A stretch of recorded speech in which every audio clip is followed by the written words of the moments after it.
अस्सलाम वालेकुम। उम्मीद करता हूँ सब लोग खैरियत से होंगे। इस वीडियो में हम बात करने वाले हैं पाकिस्तान से डन बेस वीज़ा के बारे में। आप लोगों ने बहुत सी वीडियोस देखी होंगी लोगों की टिकटॉक पे, यूट्यूब पे, जो हमें ऑस्ट्रेलिया, कनाडा, यूके वगैरह का वीज़ा डन बेस पे देते हैं 30 लाख, 40 लाख, 50 लाख रुपए में। और बहुत से सादा इंसान जो बेचारे बाहर जाना चाहते हैं, जिनकी ख्वाहिश है पाकिस्तान से बाहर जाना, बाहर सेटल होना, वो लोग बेचारे उन लोगों के झांसों में आ जाते हैं। इनमें बहुत से कंसल्टेंट ऐसे भी शामिल हैं जो आप लोगों को वीडियोज़ में अपने वीज़े भी दिखाते हैं, ये देखें जी, ये हमने फ्रेश पासपोर्ट पे बगैर ट्रैवल हिस्ट्री के, बगैर बैंक स्टेटमेंट के वीज़े लगवा के दिए हैं। हालाँकि इस चीज़ में कोई हकीकत है नहीं। ये होता क्या है, मैं आपको ये चीज़ समझाने वाला हूँ कि डन बेस असल में है क्या? डन बेस का मकसद ये होता है कि आप हमें अपना पासपोर्ट दे दें और जो भी आपके पास documents, pictures, ID card, passport दे दें, बाकी बैंक स्टेटमेंट, ट्रैवल हिस्ट्री या कोई प्रॉपर्टी डॉक्यूमेंट्स हम कुछ भी नहीं लेंगे। आपको हम वीज़ा लगवा के देंगे और वीज़ा लगने के बाद आपने हमें 30 लाख या 40 लाख रुपए देने हैं। उसमें कुछ लोग तो ऐसा करते हैं कि आपने वीज़ा लगने के बाद हमें 10 लाख रुपए दे देने हैं और बाकी पैसे आपने वहाँ पे पहुँच के देने हैं। कुछ लोग इस तरह करते हैं जी कि पहले आपने पासपोर्ट के साथ हमें 2, 3, 4 लाख रुपए देने हैं और वीज़ा लग गया उसके बाद आपने 15 लाख देने हैं, बाकी 15 लाख आपने कनाडा या अमेरिका जहाँ का भी वो बात करते हैं कि यहाँ पे आपने पहुँच के देने हैं। पहली चीज़ तो मैं आपको तमाम मेरे दोस्त अज़ीज़ देखने वालों को ये चीज़ क्लियर कर दूँ कि डन बेस वीज़ा नाम की कोई चीज़ दुनिया में एग्ज़िस्ट ही नहीं करती। डन बेस वीज़ा पूरे वर्ल्ड में, पाकिस्तान में हो या कहीं भी हो, डन बेस वीज़ा बिल्कुल नहीं होता। ये दुनिया का सबसे बड़ा झूठ है। अगर कोई बंदा ये कहता है ना कि मेरा जानने वाला फ़लाँ एम्बेसी में है, मेरा दोस्त है, जेरीज़ में कोई बंदा वर्क कर रहा है या जर्मन एम्बेसी में मेरा दोस्त काम करता है, मेरा भाई फ़लाँ जगह पे काम कर रहा है, तो वो किसी के हाथ में कुछ नहीं है भाई। सारी एम्बेसीज़ जो है ना, बहुत सख्त काम करती हैं, बहुत सख्त उनकी स्क्रीनिंग होती है। अगर आपके डॉक्यूमेंट्स हैं, अगर आपकी प्रोफाइल है, जेन्युइन है, आपको वीज़ा मिलना चाहिए तो आपको वीज़ा मिलेगा। अगर आपकी प्रोफाइल ऐसी नहीं है कि जिस पे वीज़ा मिल सकता हो तो आपको कभी भी वीज़ा नहीं मिलेगा। ये दुनिया का सबसे बड़ा झूठ है, ये मैं चीज़ आपको क्लियर कर दूँ। अब ये डन बेस वाले क्या करते हैं, ये चीज़ आ गई सेकंड नंबर पे। ये क्या करते हैं, ये आपसे बात करेंगे कि मिसाल के तौर पे पिछले दिनों आपने सुना होगा कनाडा का बहुत ज़्यादा शोर चला है।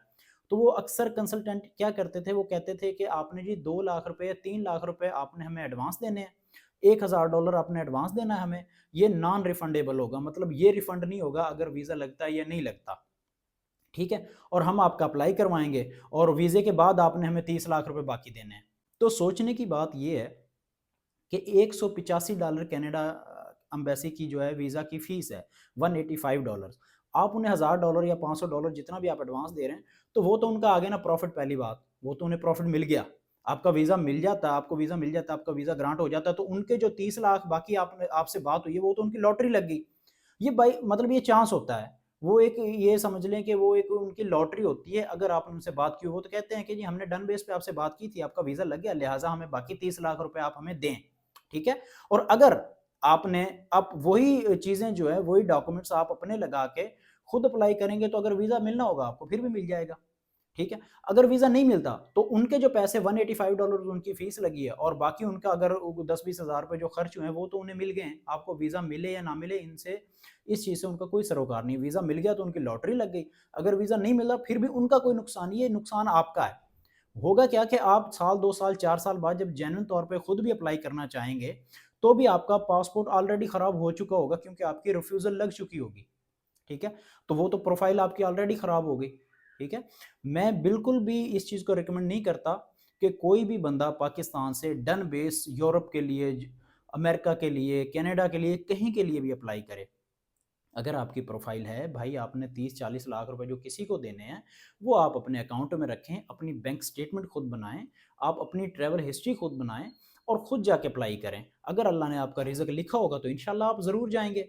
मैं हमेशा अपने दोस्तों को, अपने जानने वालों को यही रिकमेंड करता हूँ, जो भी मुझसे लोग पूछते हैं, बहुत से लोग, ये आम बात हो गई है, हर दूसरा लड़का मुझसे पूछता है यार डन बेस पे इतने में वीज़ा मिल रहा है, इतने में मिल रहा है। तो मैं एक चीज़ उनसे कहता हूँ, मैं पहली चीज़ तो ये कि यार आप खुद अप्लाई करें, अपनी ट्रैवल हिस्ट्री बनाएँ, अपनी प्रोफाइल मजबूत करें, अपनी बैंक स्टेटमेंट ठीक करें और खुद अप्लाई करें, बजाय किसी को पैसे देने के। और अगर आप अपनी ट्रैवल हिस्ट्री बनाते भी हैं, पाकिस्तान से 10 से 15 लाख रुपए, 20 लाख रुपए मैक्सिमम आपके लगेंगे, आप 8-10 कंट्रीज़ का टूर कर सकते हैं। उसके बाद किसी भी अच्छे कंट्री मतलब कनाडा के लिए, अमेरिका के लिए, ऑस्ट्रेलिया के लिए है, आप एलिजिबल हैं, आप कहीं भी अच्छे कंट्री में अप्लाई करेंगे तो इंशाल्लाह आपको वीज़ा मिल जाएगा। मैं हमेशा अपने दोस्तों से कहता हूँ कि यार ये डन बेस कोई चीज़ है नहीं।